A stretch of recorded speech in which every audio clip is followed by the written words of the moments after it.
उस नबवी ख़ानदान की और उनके जो रफ़क़ाए कराम थे,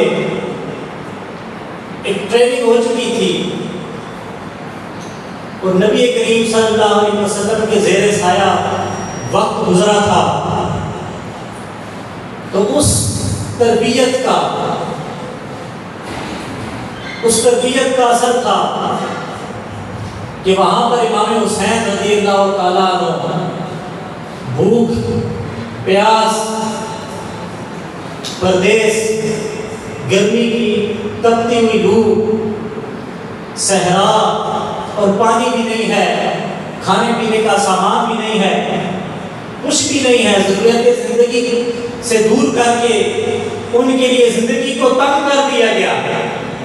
लेकिन आप अपने मौक़िफ़ से, अपने नज़रिए से एक इंच भी नहीं हिले, जो नज़रिया नबी करीम सल्लल्लाहु अलैहि वसल्लम ने दे दिया था।